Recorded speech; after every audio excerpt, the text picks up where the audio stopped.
হাত থাকলেও তা অকেজো, তবে নিজের অদম্য ইচ্ছাশক্তি দিয়ে সেই হাতকে কাজে লাগিয়ে তৈরি করছেন একের পর এক মিষ্টি। তার হাতের তৈরি এই মিষ্টির সুনাম ছড়িয়ে পড়ছে পুরো এলাকায়।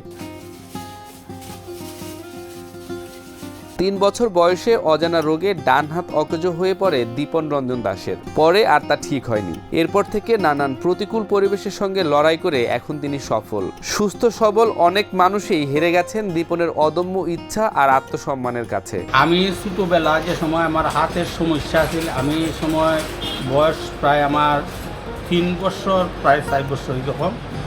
এই করার পরে আমি আমার ফ্যামিলি এরা বুঝুন পরে ডাক্তার এই সময় আসিল না, আমার এই সময় করা এই সময় কবিরাজ দেখাইয়া পরে লাস্টে আমার এই ডাইন হাতে হয়ে গেছে আর কি, এক সাইড হয়ে গেছে।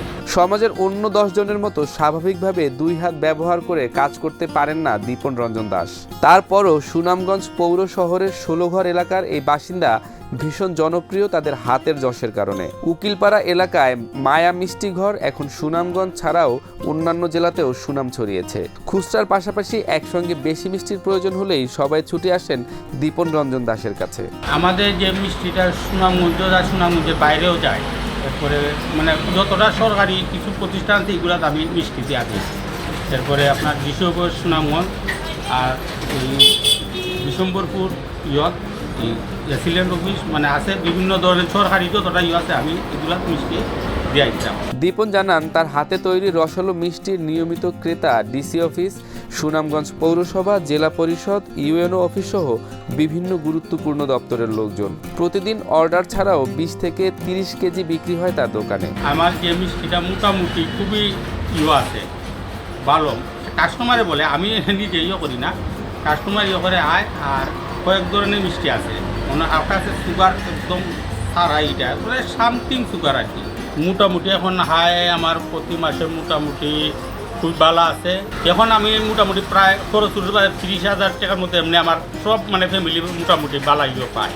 মা, স্ত্রী ও 3 ছেলে মেয়ে সহ 6 সদস্যের পরিবারের সংসারের খরচ চলে দীপন রঞ্জন দাসের আয়ে। ডান হাত স্বাভাবিক না হওয়ায় স্ত্রী জলি রানী দাসের সহযোগিতায় তিনি এখন সফল মিষ্টি ব্যবসায়ী। কারিগর ছাড়া স্ত্রীকে নিয়েই মিষ্টি তৈরি করেন দীপন রঞ্জন। খুব কষ্টে এই সময় দিন বাদ গেছে। প্রথমে আমার এখন আমি আর আমার ওয়াইফে আমরা 2 জনে বর্তমানে এই ব্যবসাটার মধ্যে করি। আমাদের অন্য কোনো কারিগর নাই বা কোনো কর্মচারী নাই, আমরা নিজেরাই স্টেবিলিটি হয়ে যায়। বর্তমানে আমার ব্যবসাটা মোটামুটি খুবই ভালো আছে। মিষ্টি তৈরির আয়োজন হয় দীপন দাসের বাড়িতে। একটি বড় কড়াইয়ে চিনির সঙ্গে পরিমাণ মতো পানি মিশিয়ে তৈরি করা হচ্ছে ঘন শিরা। এভাবে 30 থেকে 40 মিনিট নাড়াচাড়া করার পর সেটা পরিণত হয় সুস্বাদু শিরায়। আমরা দুধ জাল দিয়ে ছানা কাটিয়া মিষ্টি বানাই। আর মিষ্টির মধ্যে আমরা অন্য কিছু মিশাই না, আসে না অনেকগুলা সুজি মিশাই, আমরা সুজি না, শুধু খালি একটু ময়দা মিশাই নয়, ময়দা মিশিয়ে আমরা মিষ্টি খাওয়া করি। তার লেগে আমরা তো মানুষের আগে মিষ্টি দেওয়ার আগে মানুষের খাবাই আমি পরীক্ষা করি যে কীরকম হয়েছে, আপনারা খাইয়া যদি ভালো লাগে আপনারা নিবা, যে মানুষের খাইয়া ভালো হয় তারপরে আমরা মিষ্টি দিই। আমরা এমনি আছে না যে 2 নম্বরই মিষ্টি খাবার করি, এগুলোও না কি মিষ্টি নষ্ট হয়ে গেলে আমরা এগুলো মিষ্টি ফেলাই দিই। ক্রেতারা যেই মিষ্টি অর্ডার দেন সেই মিষ্টি বানিয়ে দিতে পারেন এই দম্পতি। অনেকে বলেছিলেন এক হাতে কিছুই করতে পারবে না, এখন ক্রেতা বৃদ্ধি পাওয়ায় তারাই প্রশংসা করেন দীপন রঞ্জন দাসের। মিষ্টি কিভাবে বানায় তা শিখতেও আসেন তার কাছে। প্রথমে আমারে খুব লজ্জা লাগছে, মানুষের কী কইরা খাইবে, কী করবে, তুই এই সেই মানে বিভিন্ন ধরনের বিভিন্ন কিছু কইতো আমারে। করার পরে আমার নিজের মধ্যে একটা আইছে, মানে যে এই সামান্য এইগুলা যদি আমার ছাড়া যদি আমি নিজে না করতাম পারি, এগুলো আমি কইরা দেখাই দিতাম পারি। এখন আমি এমন আইছে আমার মনের ভিতরে যে বোঝা যায় যে বড় মানে মানুষে যে 50-60 হাজার টাকা যে খাড়ি করে কাজ করে, এর চেয়ে আমার আশা করি আসছে আর উন্নত মানের কাজ আমি জানা আছে আমার। যে একবার এই মিষ্টির স্বাদ নিয়েছেন সে নিয়মিত ক্রেতা হয়ে যান। যখনই মিষ্টির প্রয়োজন হয় দীপন রঞ্জন দাসের কাছে তিনিই এসে অর্ডার দেন। মিষ্টির ক্রেতা আশরাফ আলী বলেন, গত 2-3 বছর ধরে মায়া মিষ্টি ঘর থেকে মিষ্টি কিনি। যে কোনো আত্মীয় স্বজনের বাসায় গেলেও এই দোকানের মিষ্টি নিয়ে যাই। খুবই সুস্বাদু এই মিষ্টি। আমি আজকে 2-3 বছর ধরে এখান থেকে মিষ্টি নেই, মিষ্টিটা খুব ভালো।